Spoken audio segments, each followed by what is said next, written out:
Well, yeah, coming from, the age side and stuff like that, I never really think about that stuff.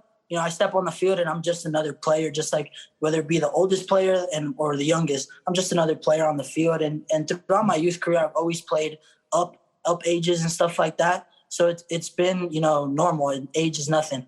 But stepping on the field and having that, I don't really have a set demand on myself. I just go out there and I'm going to play my game and work my hardest for the team. And that's, I think that would be enough, and just, start scoring goals and assists and stuff. And I'm ready. I'm excited to step on the field.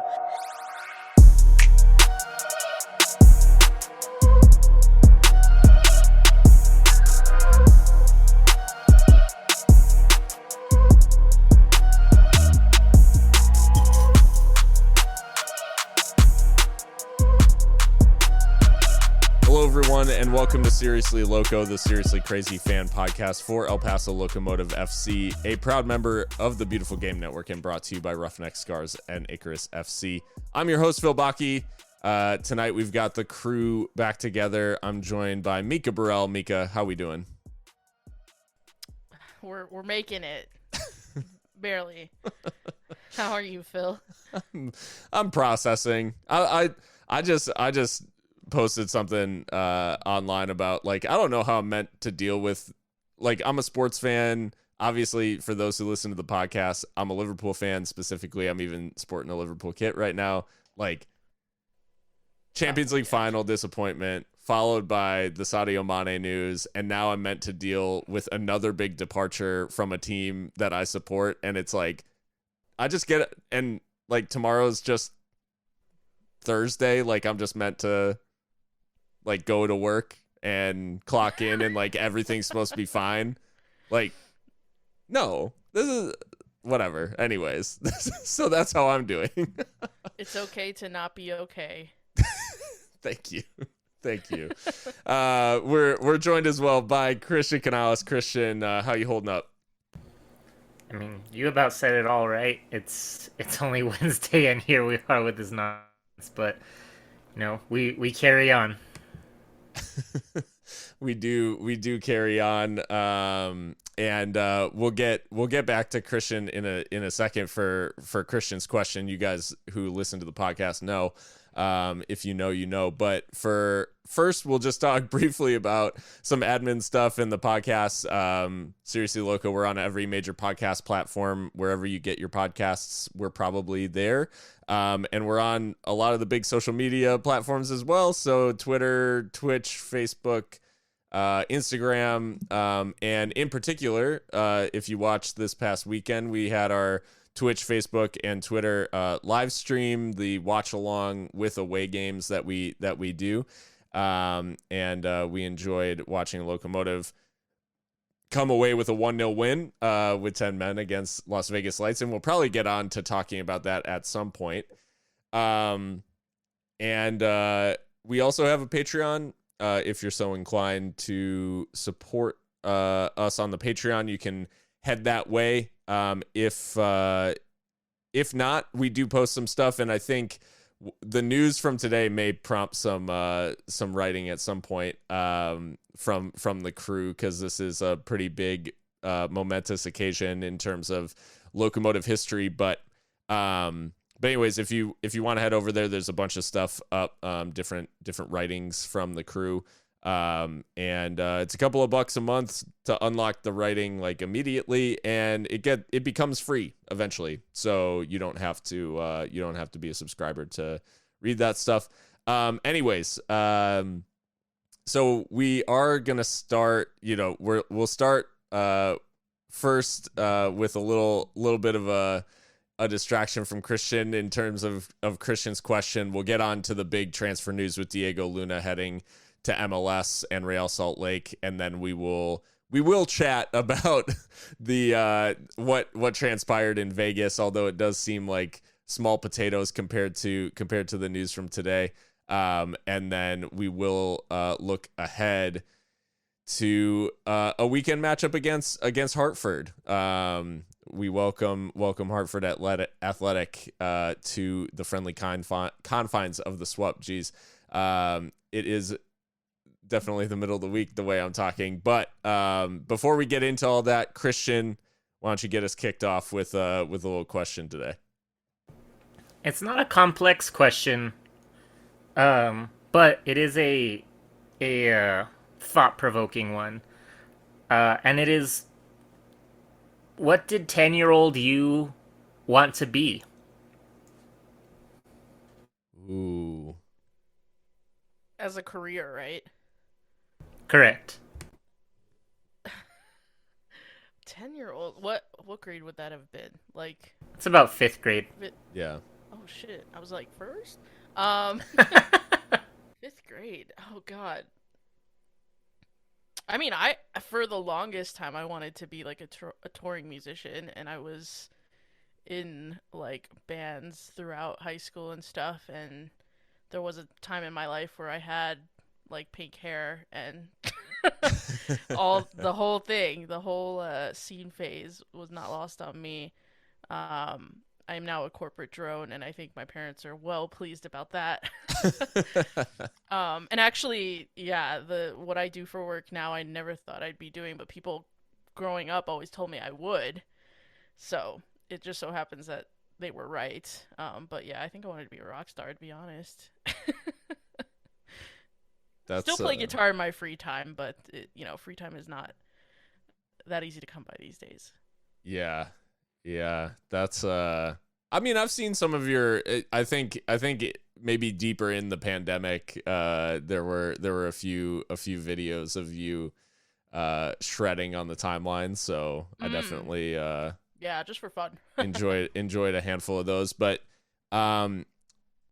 yeah, I think similarly, I had delusions of grandeur, particularly in the athletic fields, and I was convinced until probably later than I'd care to admit that I was going to be playing baseball professionally. So that's I would say, Aww. like, if I had to pick out, Cubs. it would have been, I mean, obviously, is there another way to do it? No, yeah, I would say baseball player, although there was a period of time, maybe a little bit, if you would have asked me before 10, there was a period of time where I was going through a big dinosaur phase when I was a kid, so paleontologist was probably on the list, which, for those listening, no, I have not watched Friends, and I don't like that was not part of it. It was absolutely from whatever random like VHS tapes we had of like dinosaurs, and then Jeff Goldblum's performance in Jurassic Park. Those were basically the reasons. Although I don't know if he's technically a paleontologist in that movie, but I don't know. He's like a chaos something like that. Yeah, he's like a philosopher or some shit. I think every kid had like a paleontology or like marine biology phase. Like when kids from El Paso want to be marine biologists, I'm like, on what basis? What water have you seen? Other than Escarate. Like, stop. You could probably discover some shit in Escarate, though, to be fair. That's true.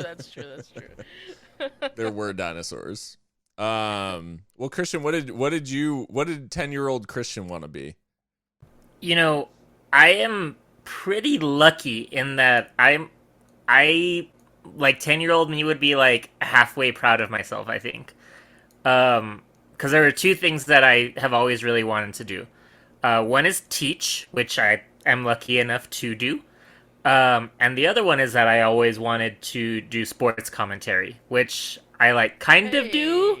I kind of do sports commentary, but I definitely don't get paid for it. So, you take what you can get. You got to take it as a win, I suppose, that, to be doing what we do and, to have the access and stuff that we do. So, pretty lucky, if I do say so myself. Yeah, man, you were be able to see into the future, I think, 10-year-old you. That's pretty good, pretty insightful. So feel like for what my goals are very grounded, I suppose. None of those are too far-reaching. Phil and I were absolutely delusional. Oh my god, that checks out. Every great, every whatever I mean, some people would say couple, but group, I guess. You know, you got to have a good mix of like dreamers and like the pragmatists.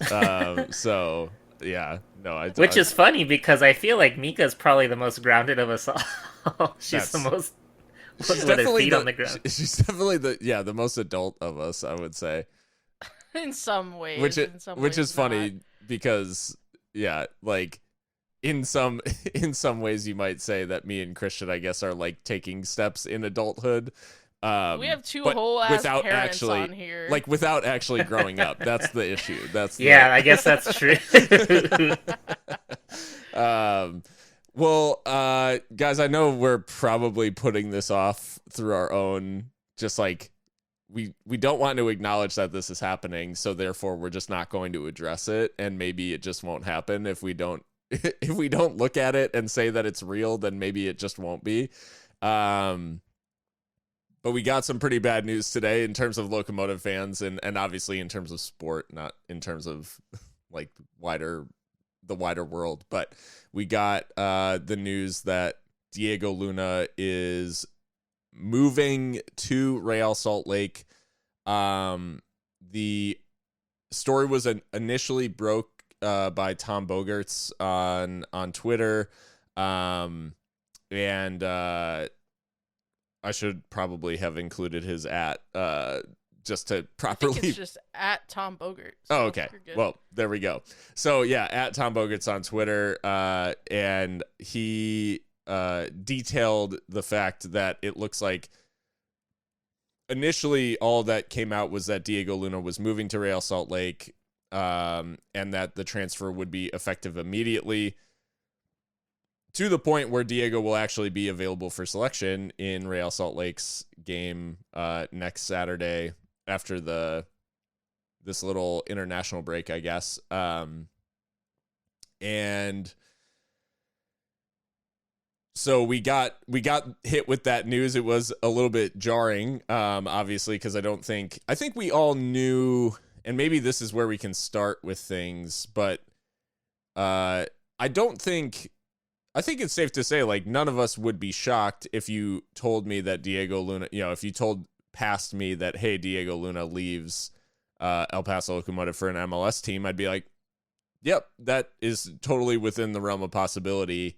The timing of it, the suddenness of it, all of this does seem a little bit strange, and Locomotive now without one of their most influential players mid-season.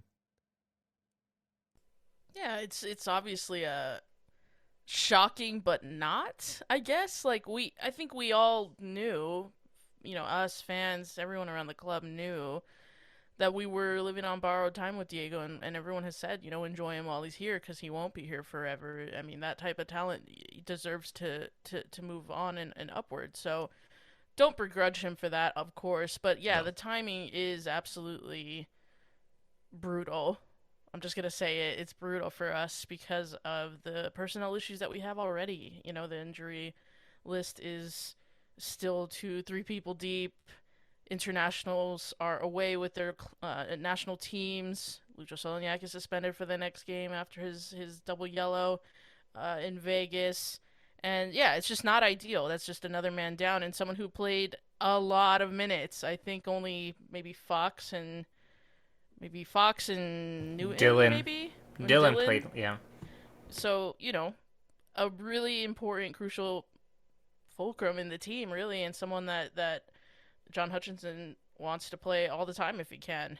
So for us, for El Paso Locomotive, it's obviously a blow. But for Diego, I mean, I think right now I'm just still a little bit shocked. But obviously, objectively speaking, I am happy for him. It's great to see that he's being rewarded for what he's managed to do here in El Paso. And, he leaves having scored 13 goals and assisted 7. Tom Bogerts had 9, but I could only count 7 assists. But either way, very impressive in 43 appearances in every competition. So, I mean, he's just been incredible, and he's still only 18 years old. So, I mean, there's definitely more to come from him. But, yeah, right now it's just a little bit of a shock, and it leaves us in a position that's really quite precarious, I would say. And what the club does next, I think, is extremely important for our season.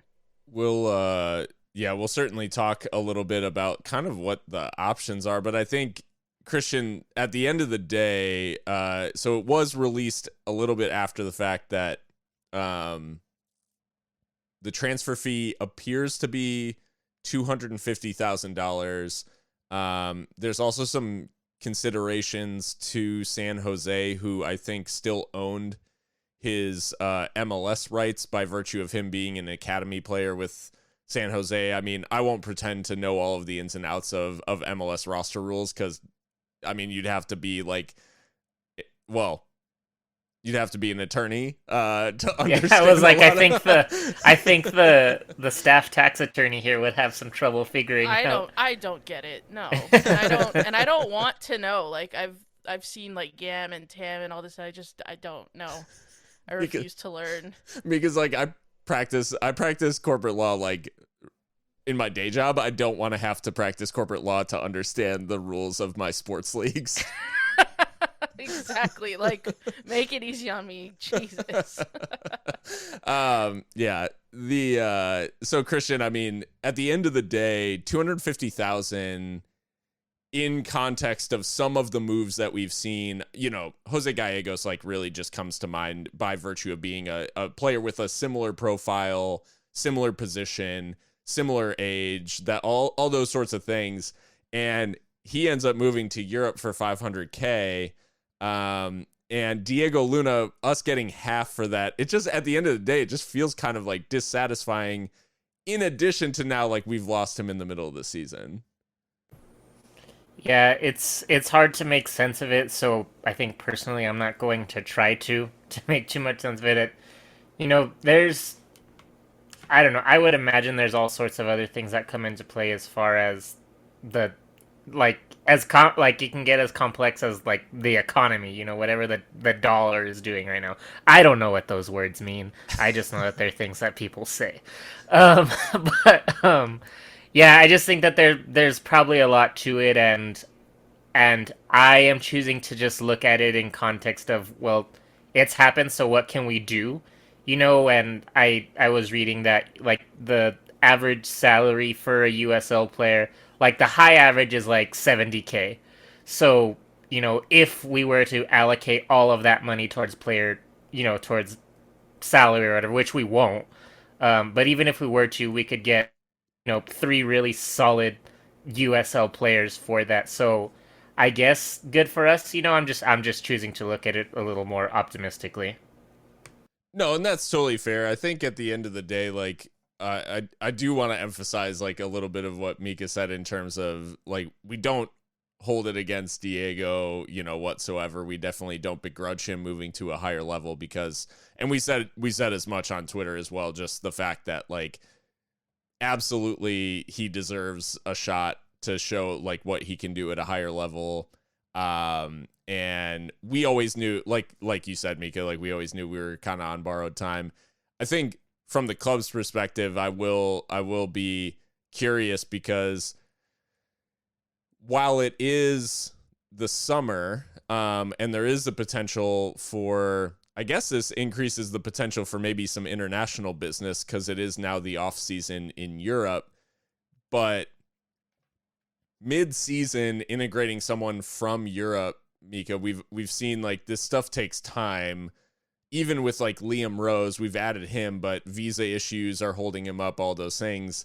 And the issue now is that we're now not in a transfer window necessarily in the US. Like there's not going to be guys who are like out of contract or necessarily like looking for a new challenge unless we can find those sorts of maybe some American citizens abroad who are out of contract at their clubs and maybe looking for a chance, a la, you know, Jerome Kiesewetter, that sort of situation.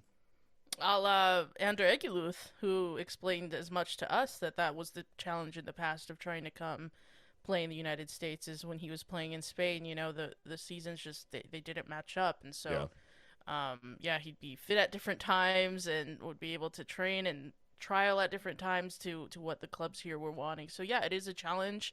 To my knowledge, Liam Rose's move is still going through. I mean, I'm hoping he's available like ASAP because, again, like we are threadbare and it's really tricky. I mean, even the best managers, if you don't have players available, there's only so much that you can do to try and get results with what you have. So yeah, I mean, from what we've seen about from John Hutchinson so far under his tenure, is a preference for players abroad, whether that is because of his contacts, that like contacts he still has in Australia, and maybe even in Europe.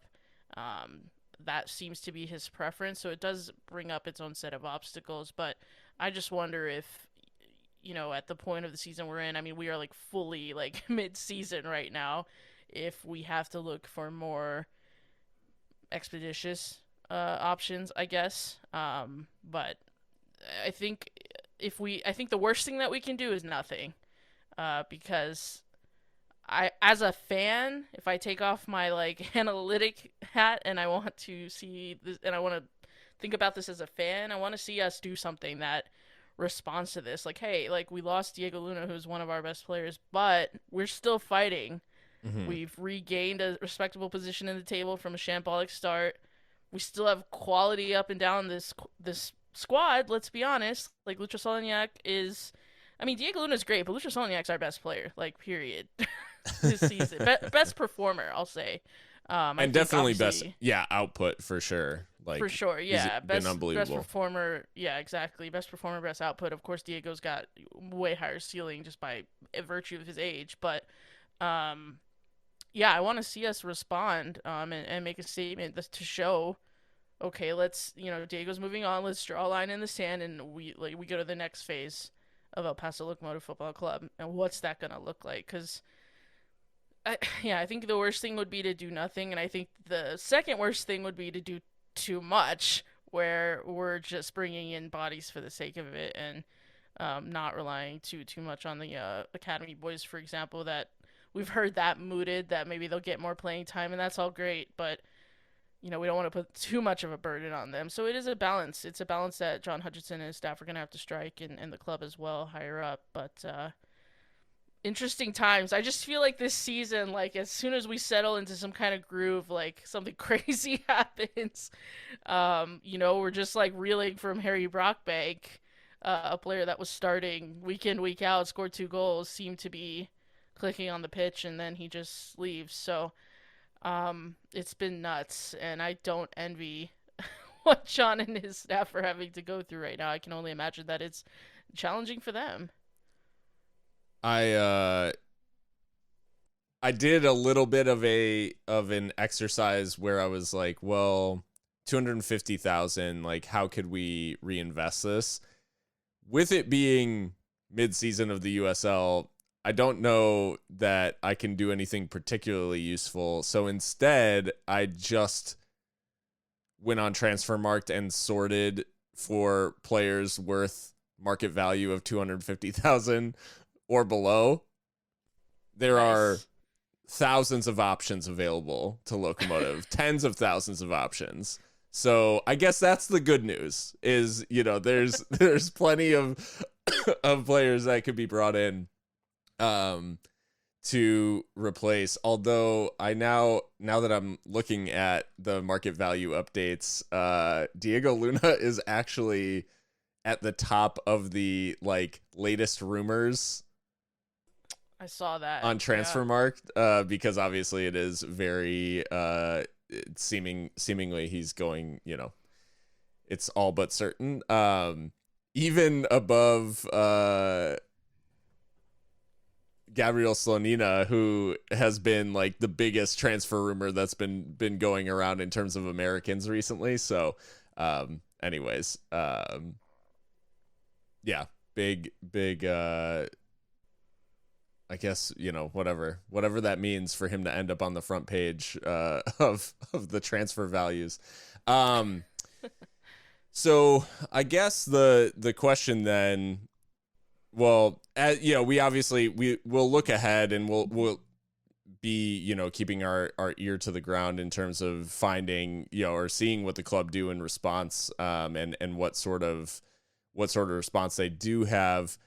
But Christian, I mean, this is also an opportunity for us to look back on, Diego makes 43 appearances for Locomotive, but in the 2 years, it feels like so many more than that, because he did have such an impact for us. And I think, I do think back to that first interview that we did with him on this show.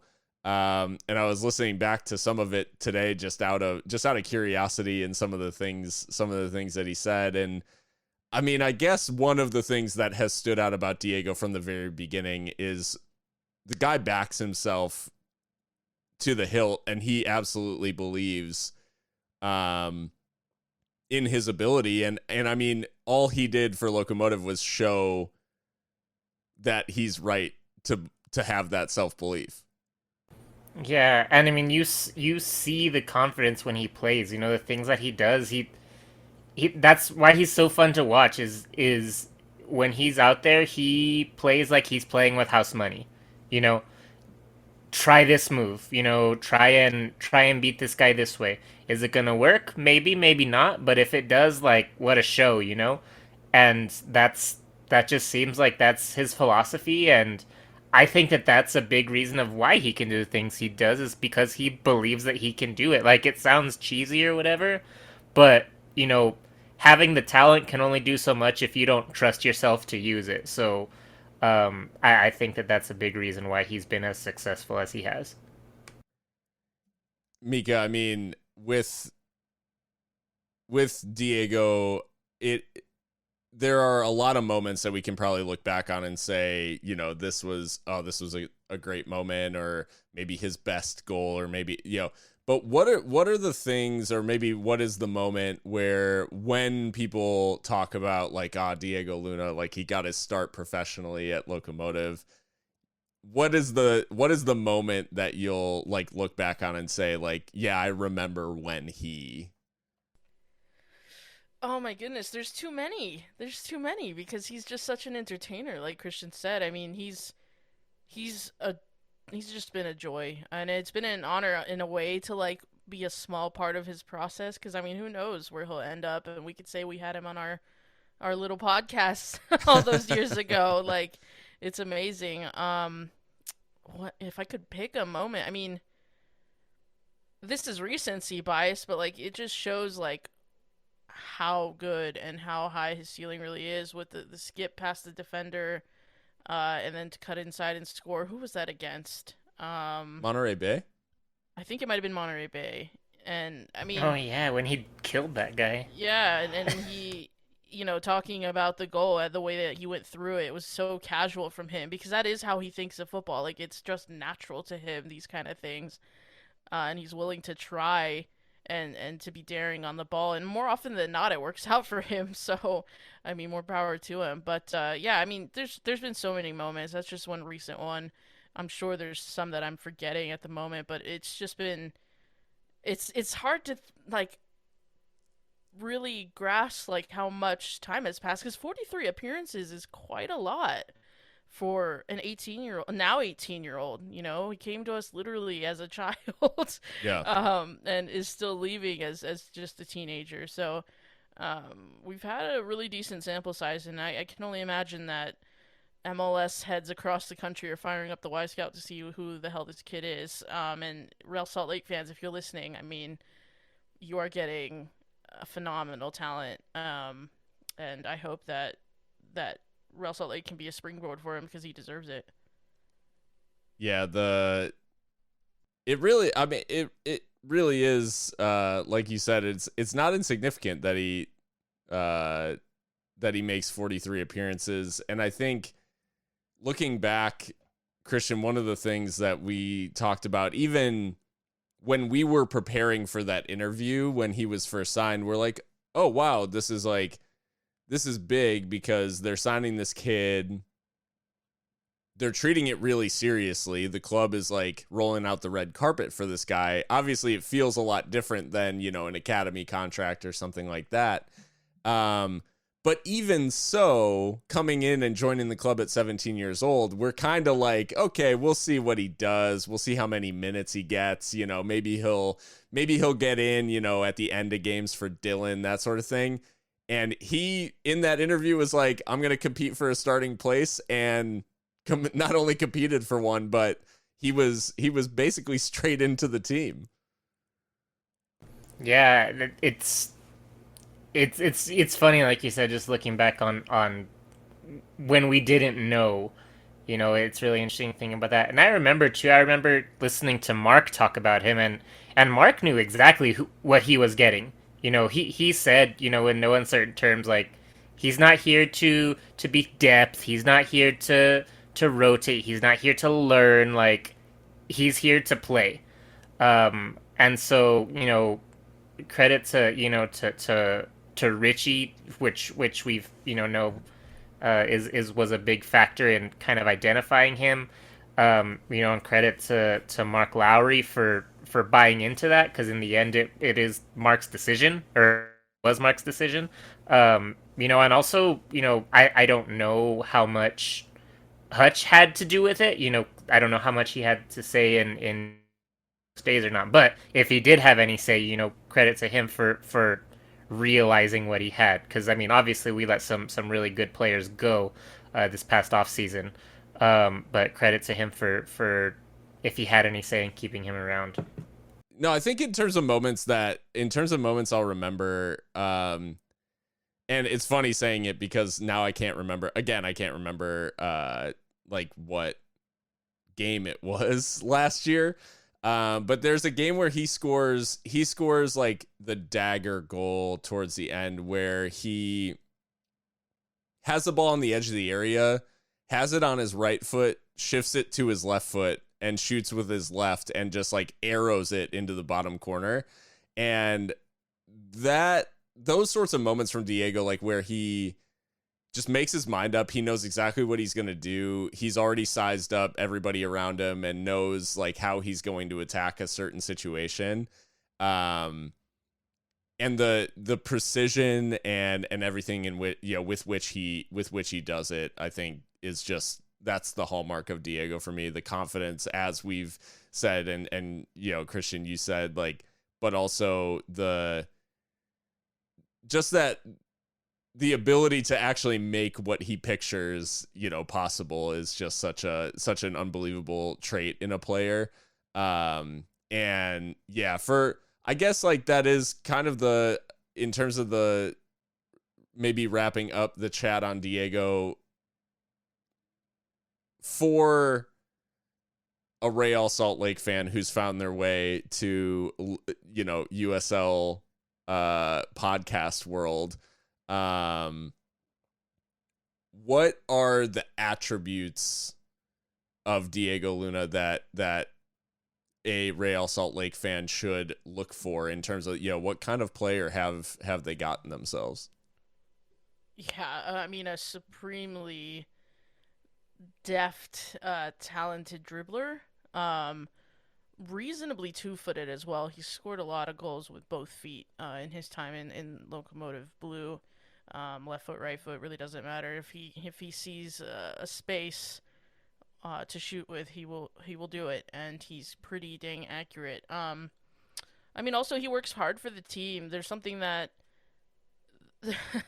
I think people see Diego's physique and they immediately assume he's not athletic and that he's not going to put in the hard yards, and that couldn't be further from the truth. He's absolutely run himself into the ground for John Hutchinson's side because it requires it. He's been playing as an 8. I mean, I've even had my concerns. We've had our concerns about whether that's too much ground to cover for a man of his talents who arguably should be closer to the goal, but he's had no problem doing it. You know, and I'm not saying he's like a physical specimen or anything, but just if you see those concerns, I would say that they're a little bit overblown. But yeah, primarily a great dribbler, two-footed, really good close control, and really good balance. Yeah. Like, really good balance. That low center of gravity just really does wonders for him as he, you know, slaloms past people. Yeah. And he's quick over short distances. Wouldn't say he's pacey, but, you know, he can definitely knock the ball on and get onto it and get past guys. He's clever with the way that he uses short bursts of space or of pace. And he can pick a pass too. I Yeah. mean, he's got a lot of tools, and obviously, it has to be developed. He's still 18 years old. There's still, I mean, there's a rawness to a lot of the 18-year-olds in this league that I don't think actually Diego has that much of. I think he's closer to a finished product than a lot of guys his age, but it Sure. still needs to be worked on. But yeah, he's really good. And I mean, I would say the one concern that does have a little bit of truth to it is the petulance at times. I mean, he can lose his rag every now and then, but he is 18 years old. So, Yeah. I mean, under the right manager and with the right support around him, I'm sure that's something that could just get ironed out of his game or channeled because that kind of aggression can be channeled to something good for the team. So, And I think more often than not, I think it was, in terms of he always seemed to pop up at game changing times, always seemed to be involved, especially late in games with goals that either like changed the result or sealed it. But you mentioned the vision, and I think like that's one of the things too that I'll definitely remember about Diego is just his ability to pick a pass, and in particular there's a floated assist for Josue Aron Gomez last season against I think Sac Republic, where he dribbles into the box and then kind of like holds the ball up, looks up, and then just chips the ball to the back post and takes everybody out of the game for Gomez to head down at the back post and score. But those are the sorts of things where he definitely saw the game from, the TV broadcast vantage point, despite, being field level. He just sees the game in that way, which I think is just such an asset going to a higher level. And yeah, for anyone from Real Salt Lake, I think you'll see a player who in many ways is beyond his years, not necessarily in attitude sometimes, but his game is way beyond his 18 years of age, which is still insane. We'll see how Locomotive handle the fee and how that gets redistributed or reinvested in the squad, and how they react to losing a big attacking piece. I mean, John Hutchinson has openly called him the best player in USL, so I would hope then by extension the response to losing that player would be pretty significant. From a team which has worked really hard to get back into the playoff conversation and back into the upper reaches of the Western Conference. So we'll definitely be watching with interest to see what exactly takes place. But all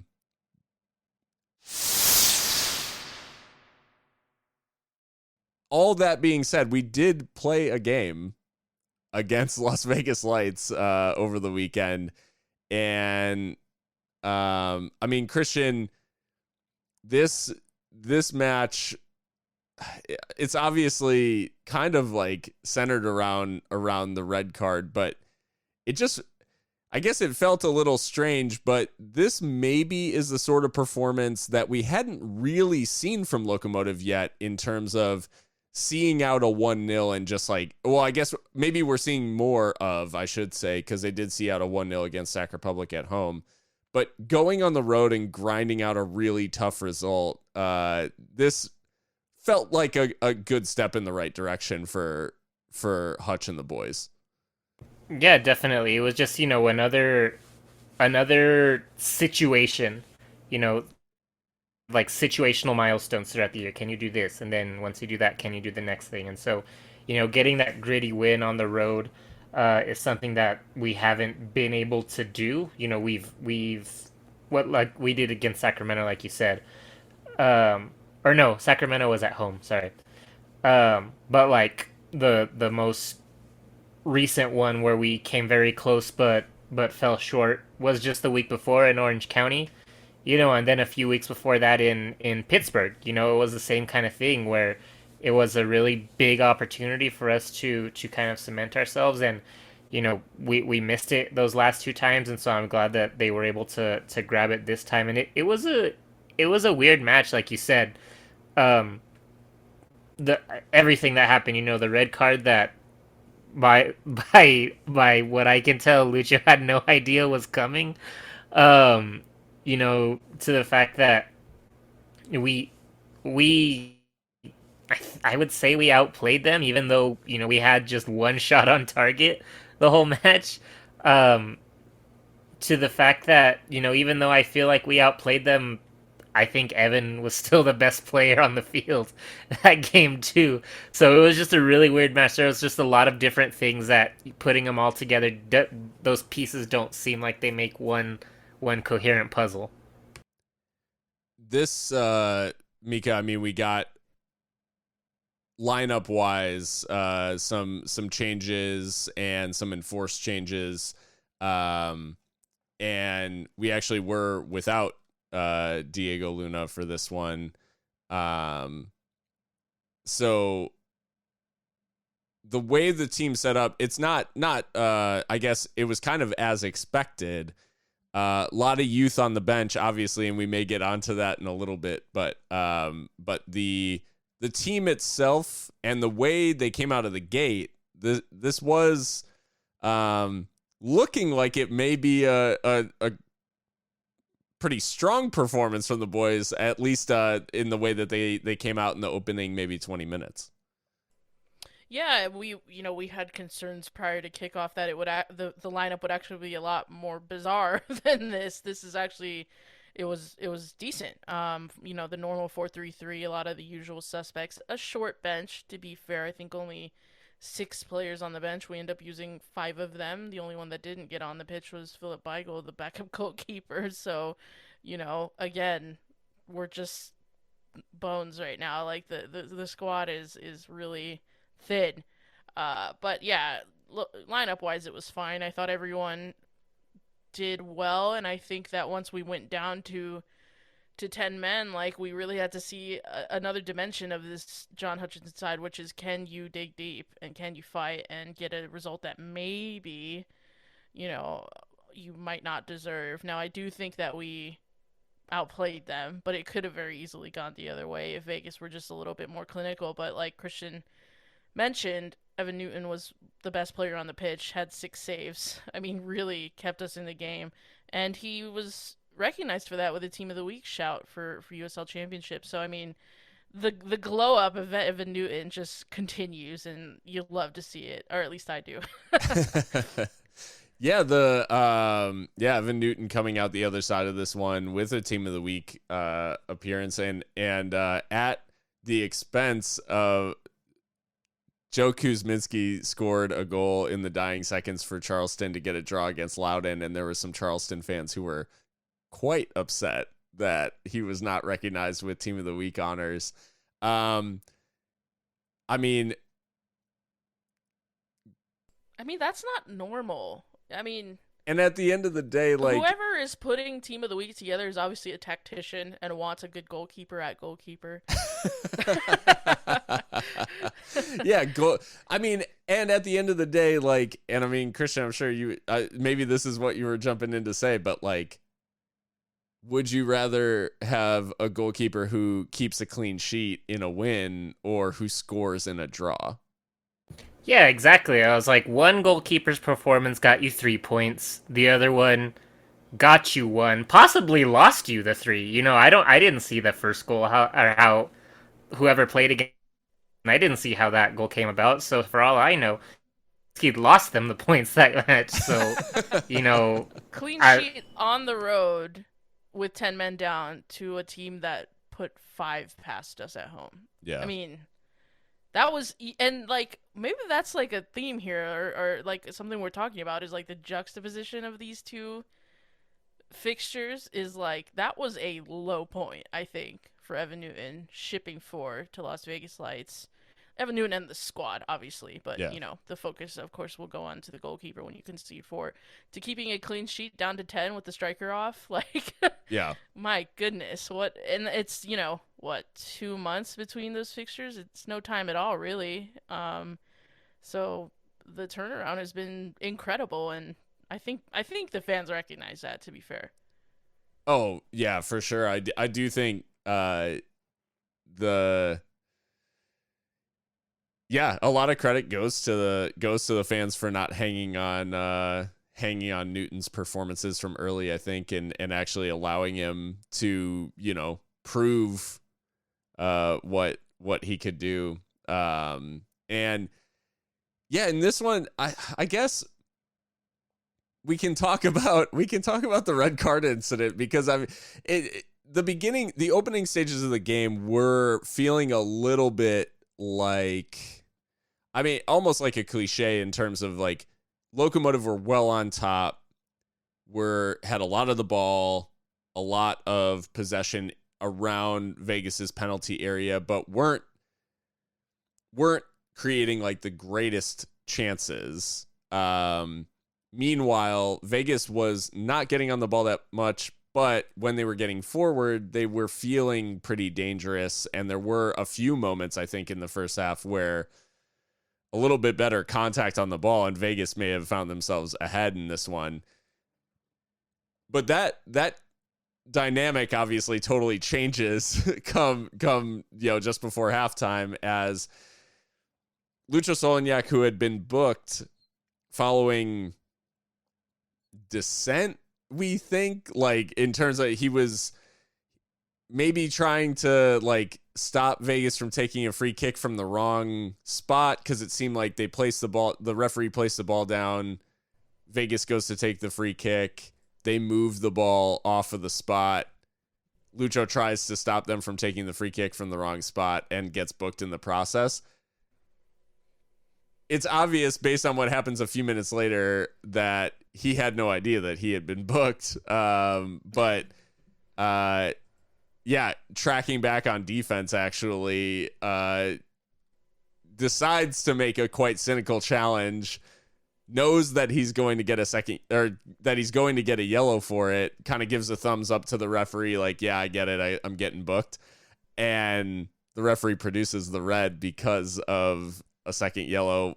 Maybe one of the more bizarre sendings off we've ever seen for Locomotive. Sorry, Mika, were you gonna go? No, go ahead. It was really funny to watch, because it's what he didn't see the card first. He heard the ref say something, because he has his back turned, and then he turns around like, WTF. So to me, that makes it even more humorous. You know, it's not even that he saw him pulling the card. It's like the ref was like, "You're done," or like, "Hit the showers," or whatever. And he's like, "What just happened?" Yeah.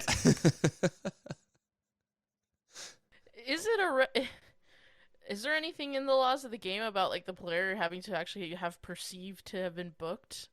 I guess suppose not. not, but like there is something about that's like, is that within the spirit of like the game? You know, because he was absolutely shocked when because Lucho obviously like throws his arm up like, yeah, I know, like, professional foul, like, give me the card, whatever. And then when the second one, when the red comes out, he's like, wait, what? So yeah, very strange. I'm sorry, when was this? You've been booked already. Freeze frame. You're probably wondering how I got here. Like, refresh my memory. When did that happen? Yeah, really, really strange circumstance, and it was unfortunate because the broadcast had like elaborated that he had been booked, but obviously that sort of communication doesn't really happen with the folks on the field. So yeah, a little bit of an unfortunate incident for Lucho, which now does leave us Lucho-less for the matchup against Hartford. Luckily, second yellows, and with it not being violent conduct, all that stuff, it should just be the one game. But I think at the time, Mika, we said actually on the watch along at halftime that we were like, being down to 10 really does sour things, but it still doesn't really feel like it's impossible to get something from this. And that kind of felt like how Locomotive approached the second half, was like, we're obviously going to have to weather some periods where they're going to be on top and they're going to have like the better chances because we're down a man, but it never really felt like we were out of it. Yeah, and I think that's by virtue of two things. One is having the lion's share of possession, 58%, which, pretty light work for us.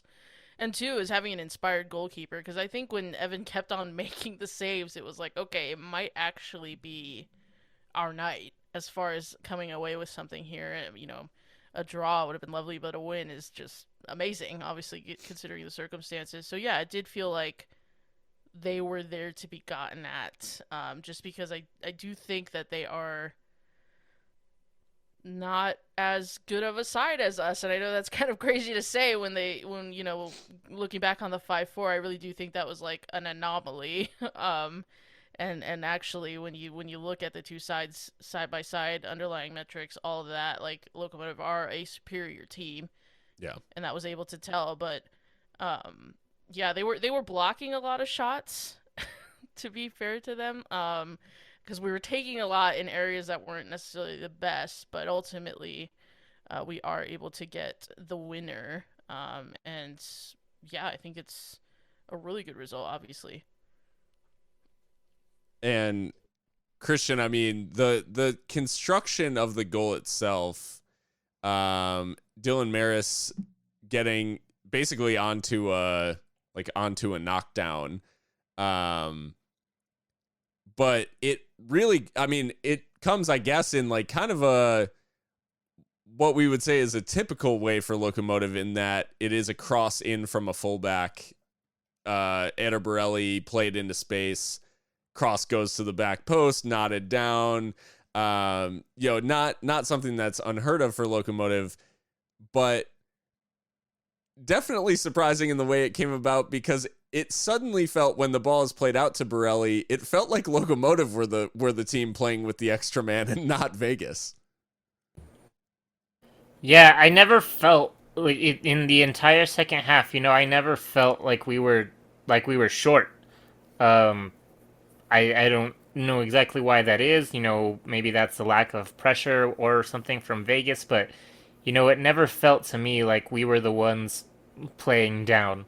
And the goal is just evidence of that.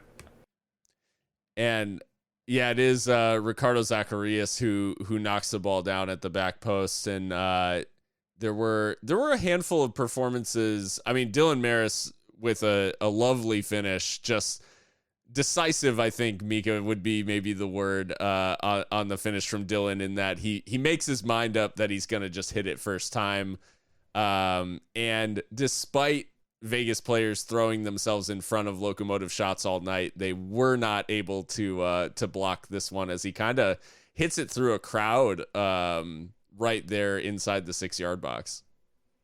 Yeah, I really like this goal for Dylan. I mean, one, obviously, because it gets us the win and we get to get out of Vegas with all 3 points, but two, because I think like the past 3 games were a little bit fraught for Dylan, in terms of, I mean, I think of LA Galaxy 2 and River Hounds, like the game kind of, obviously against Los Dos he didn't start, but when he did come on, didn't really have much of an impact. And then against River Hounds, like, he played the whole 90 minutes and was kind of a passenger. Orange County, not his, best in limited minutes, to be fair. So it's nice that when he's able to contribute, that it's decisive in that way. And I think he's a better player sometimes when he isn't thinking too much and is acting on instinct around the box, at least, because, I mean, we do rely on him a lot for a lot of our build-up and our playmaking, but when he gets in around the area and just lets it rip, like, he is a decent finisher. So yeah, I like this for Dylan. I think that's 5 goals on the season, which, like, not bad. So it's a fine return for someone playing in central midfield, ostensibly in like the 8. Right, right, and 4 assists as well. So I mean, he's a player that I think a lot of people will be looking to.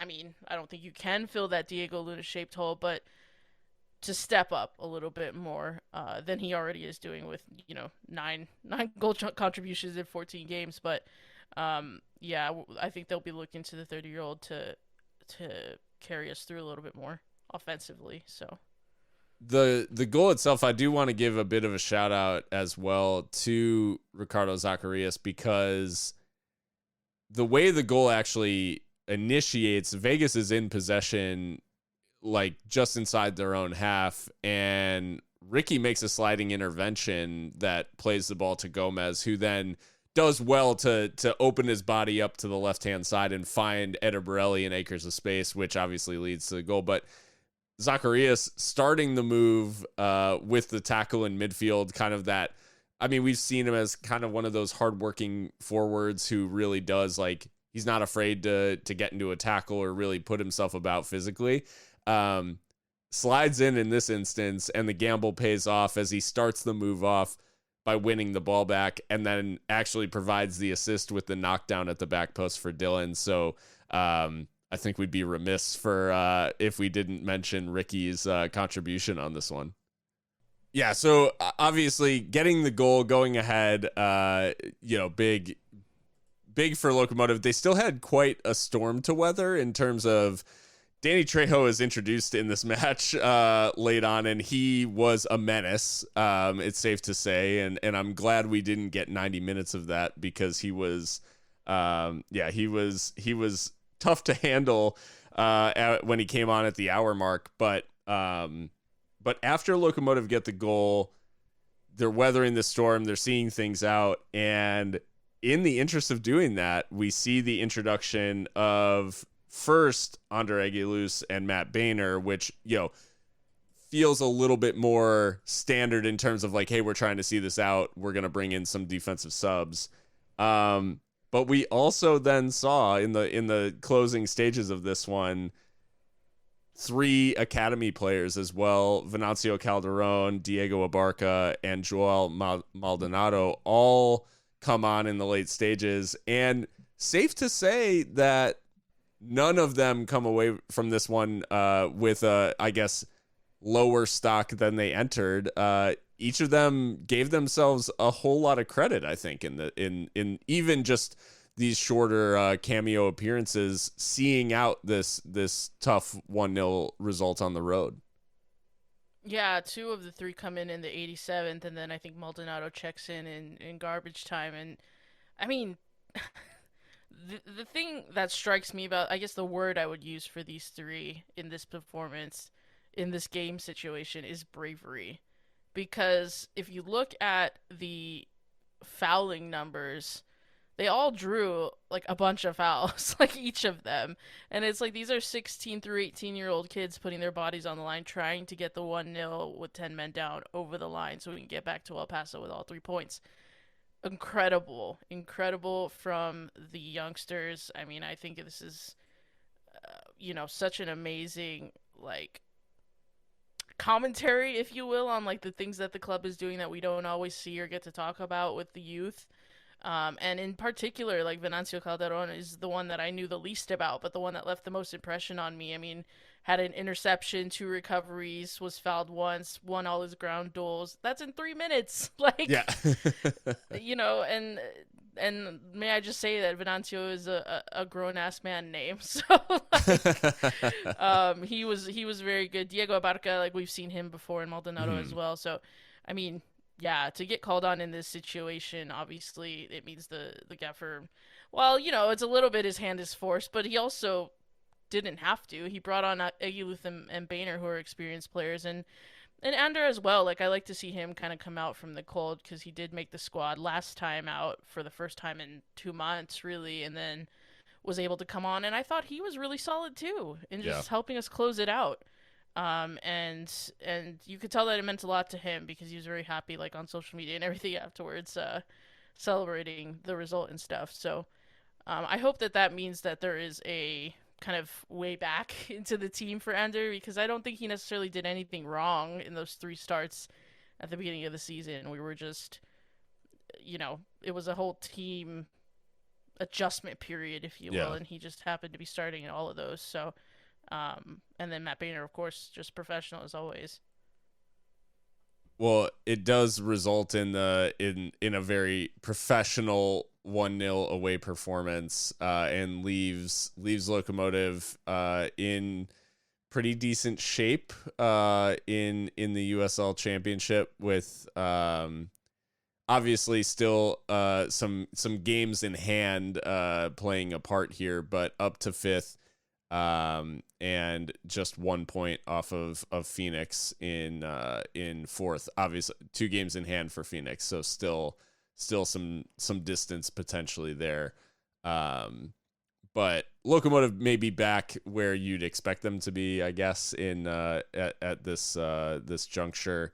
And a clean sheet, always nice to see, particularly on the road. And those have been tougher to come by this year, the clean sheets. We kind of got used to a lot of clean sheets, I feel like, or more clean sheets. And so getting back to that and that solidity was really good. Although, yeah, I guess one of the takeaways on the Vegas side is that, I said it before, but Danny Trejo is a serious footballer and is not to be taken lightly. Yeah, I mean, I think we spoke about it, that like, oh, wow, he's not starting, which means he's gonna come on against tired legs, and like it was as awful as we imagined. So big ups to the guys for dealing with that. Evan Newton, I mean, Christian, it's probably his best save of the game, I think, comes against Trejo with that the free kick towards the far post that Evan gets a strong hand to. Yeah, it was nervy, obviously, like you guys keep saying, anytime Trejo's about to hit the ball, you can't help but clench up a little bit.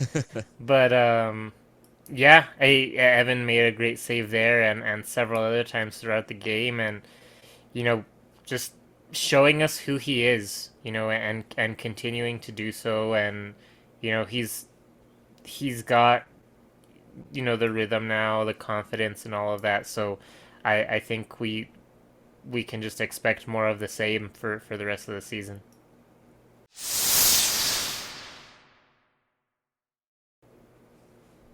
Well, that is where it leaves Locomotive. So up to fifth in the standings. Some good results to hang their hat on.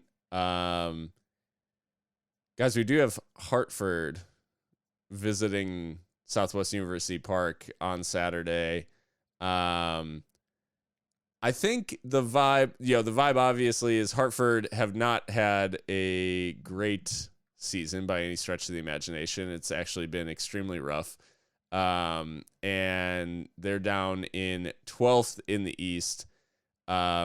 Just 7 points. They're actually below Loudoun and Atlanta United 2, and they're level on points with Atlanta United 2. So not been a great start for Hartford, and coming to El Paso has proven to be tough for Eastern Conference sides historically. Do you think that Locomotive, even with the challenges, with this news that they've gotten this week, do you think they'll still have enough to see off this, what is a very weakened Hartford side? Yeah, I think so. I mean, I'm not even gonna try and predict like what the starting 11 will be, because I don't think the club knows what the starting 11 is gonna be. Um, Yeah. but yeah, no, I think so. I mean, Hartford Athletic are in 12th, 7 losses on the season. Just they've got a lot of games in hand, to be fair, or like 1 or 2 on some of the opposition, but just very average to below average of a side, unfortunately. And I don't think they've necessarily fared very well against Western Conference opposition. They did just drop points to Phoenix Rising, which, I mean, that there's nothing to be ashamed of with that. Although this Phoenix team isn't invincible necessarily. But I mean, and that was at home also. So Phoenix made the Sure. long trip out there. Sure, yeah, exactly. So, yeah, there was, I mean, most of April, Hartford didn't win. I think actually, yeah, one win in the entire month of April. They picked it up a little bit towards the beginning of May, but yeah, I do rate our chances. I think them having to travel here is going to be a challenge for them, and then I think they go to San Diego after that. So I mean, rough for them.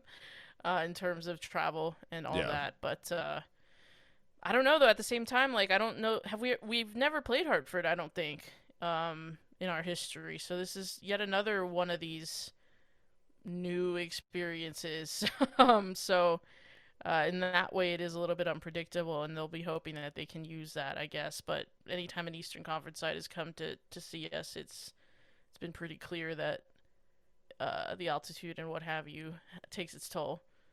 Couple of interesting not reunions, but well, I mean, I guess reunions with this Hartford side, as they do sport one Corey Herzog up top, a former just absolute menace. Oh, no way. That's where he's at? Yeah, so no pun intended, but he was a menace in the West, obviously, with Reno and RIP. But also played for Des Moines Menace most recently in the U.S. Open Cup, and actually after the Menace were eliminated, he basically immediately signed for Hartford. So it was a very strange series of things. But you know, when you look across the team, it's not a ton of familiar names in Hartford, but Luca Perpa as well, who I want to say was at Real Monarchs for a time. RGV. He was in the West, Houston. Sure, yeah. That's what it was. He was in the Houston organization, so that's my mistake. But yeah, so Luca Perpa, a Milwaukee lad, now plying his trade in Hartford, but yeah, like you said, it's not been great when Eastern Conference sides come to the SWUP. They've not found it to be great, and a happy hunting ground, whatever you want to call it. I will say that their top scorer, Prince Sadie, the Liberian, 3 assists, 1 goal. So not the top scorer, but I think the top goal contribution player. He spent time at Phoenix, so like maybe for him the West won't be a shock, and he'll be able to tell the teammates what to expect. But yeah, it'll be interesting. Yeah, and that previously at Miami as well. So typically we would take a chance to talk about how Locomotive are going to line up. No Lucho, no Diego, no Eric, no Cristiano, no Emmanuel, no Seba. Seba, like we talked about last time, I think Seba and Manny are in training, like full training to my knowledge, but yeah, again, we don't know what that means. So a lot of potential availability questions, and it is I mean, it's kind of, on the one hand it's hard to predict, on the other hand it's easy to predict, I guess, in terms of who can play in each position. I guess, Evan Newton, we know will be in there. Siobhan John Brown is likely going to be in at right back with the departure of Harry Brockbank and the injury to Chapa. Yuma and Foxy, I think maybe Boehner. Yeah. But we've got maybe some options there. Borelli in at left back, kind of. Nick Hines maybe returning from injury soon. Yeah, I hadn't heard the seriousness of that injury, to be fair. We don't really know. Yeah. Just our luck. Which Nick Hines would be probably one of the names to play on that left-hand side if you're thinking of replacing Diego, but I guess we're more so thinking of a central midfield situation. So, attack also somewhat easier in that Gomez is going to be up there for sure. Zacharias is definitely going to be in there, I would say, as well. Maybe the question is who plays on the left side of that with no Lucho to play down the middle. So Gomez has been playing out on the left. If Hines is available, then maybe it's him. But if not, then... Did we say Zacharias already? I think Zacharias would play on the right. Yeah. Noé Coutinho. Here we go. I mean, he's been described by the gaffer as like Josue Aron Gomez, I guess, in terms of choosing an analog. So maybe we see him deployed. I mean, I would like to see it. and then Richie for sure in central midfield out of necessity. And Dylan definitely in there. I guess the question mark is who takes up that third spot in midfield, and we could maybe see the likes of Maldonado or Abarca back in there potentially. Or like give Ander Aguiluth a shot, a chance. Yeah. In midfield or in the back line and push somebody up. I don't know. Yeah. I just want to see Ander play a little bit more because I think he's been very professional and waiting for his chance. He's gotten in the squad, then he got some minutes. I think the next step is like maybe start him again. I don't know, but yeah. I'm a big Ander fan, so. And the other question is like, are these guys gonna play 90 minutes? Because what kind of bench do we have? I'm happy to see Maldonado or Abarca or Coutinho, get their time, but I think 90 minutes is a lot to ask from them. Yeah, absolutely. That's yeah, and with, I mean, obviously, I don't think the club or the players or certainly John Hutchinson will be, looking to the future or anything like that. But for Locomotive, Hartford is kind of the easy part of this next few games, because on the horizon, we've got a game away at Phoenix and then in Detroit on June 18th. So there's a couple of pretty tough fixtures looming. Obviously, we'll have, barring anything happening on international duty, we'll have our internationals back. But aside from that, it'll be, we'll still have a pretty thin squad to work with. Maybe by then we'll have some news about potential ins. But that's. I was joking about this with admin, but would you take Macaulay King back if he was available?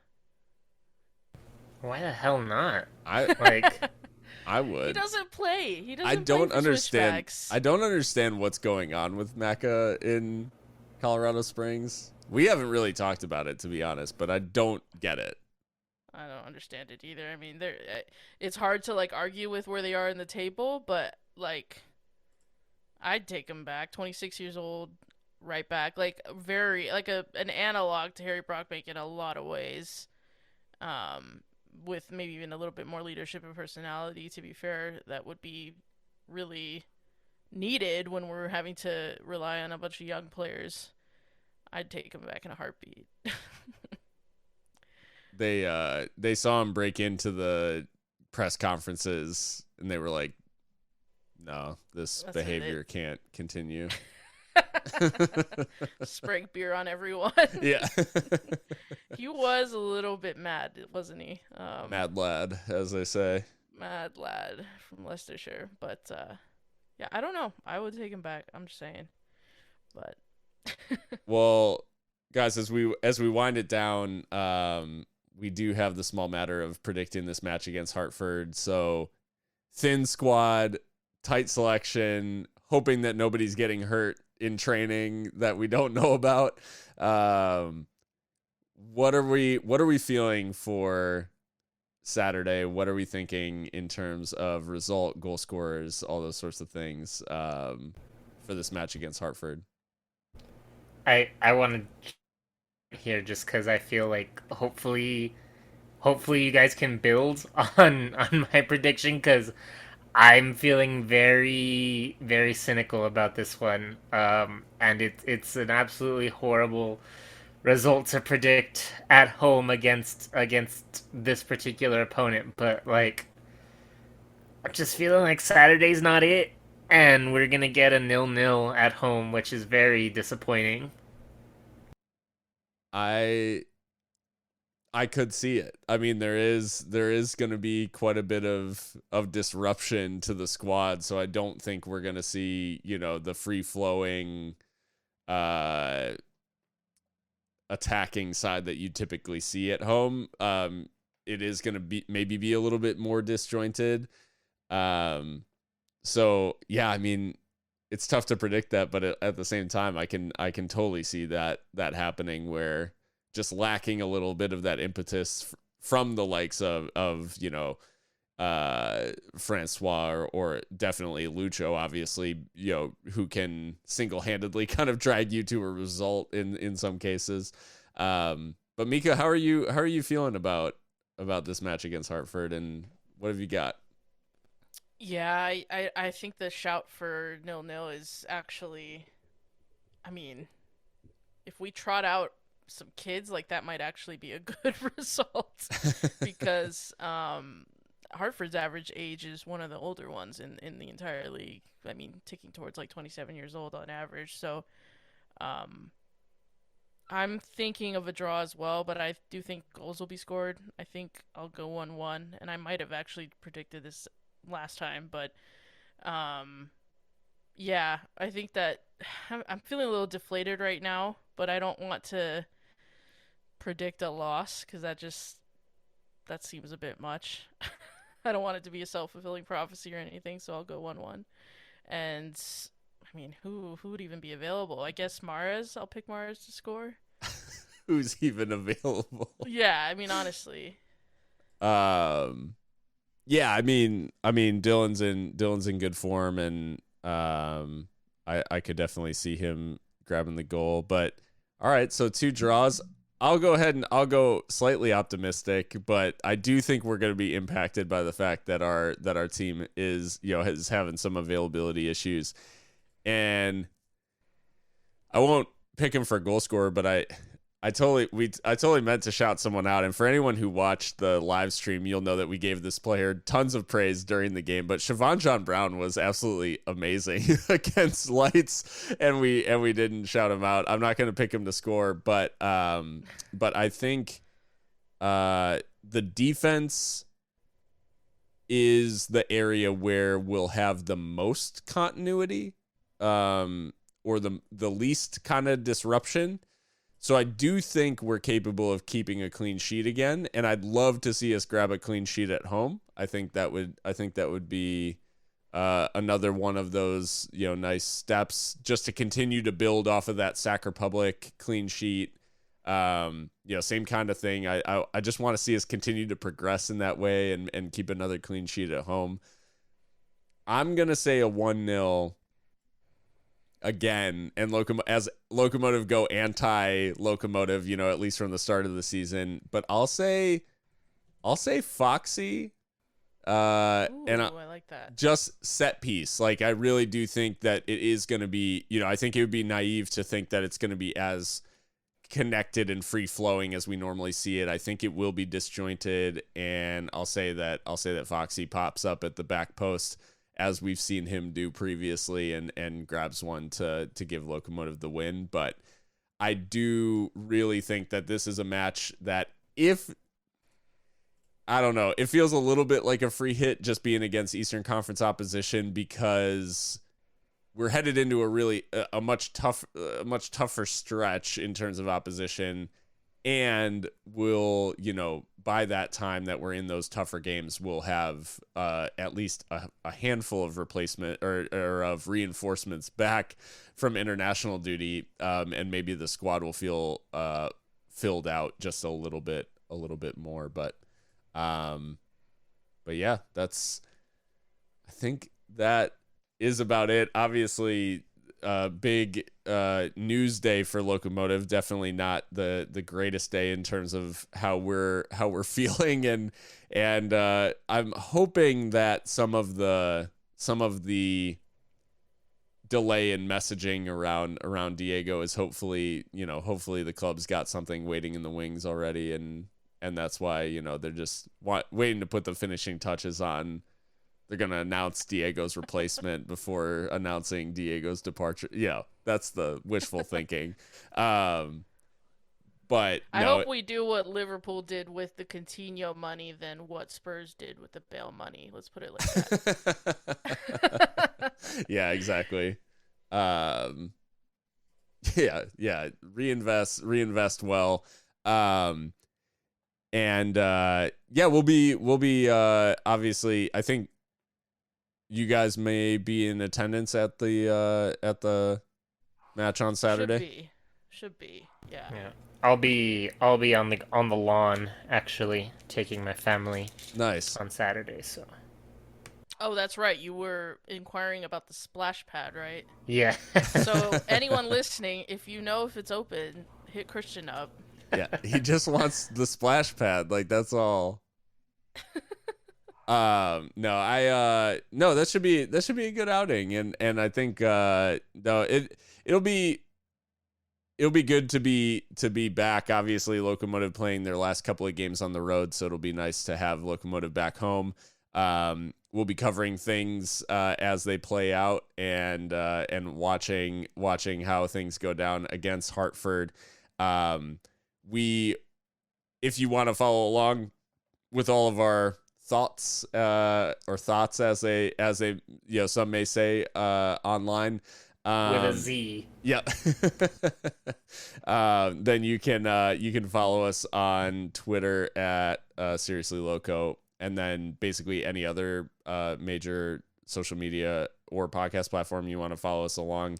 If the podcast platform that you listen to us on does allow you to rate and review, we would really appreciate if you leave us a positive review, as it just gets more Locomotive fans able to listen to the show, which is always nice to add to this little community.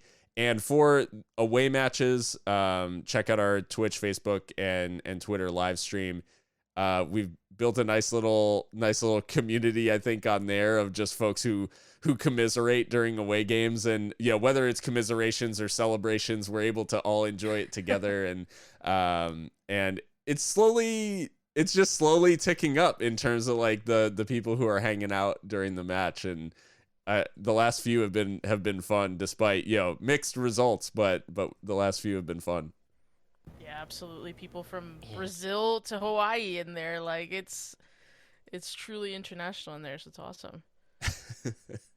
So yeah, definitely follow along there and join in if you can for away matches. This one's at home, so we won't have a watch along again until at least Phoenix in a couple of Saturdays. But yeah, with all that being said, the Seriously Loco crew is going to take the rest of the night to try to cope with a Diego Luna-less El Paso Locomotive future, and try not to cry ourselves to sleep. But until next time, please stay loco.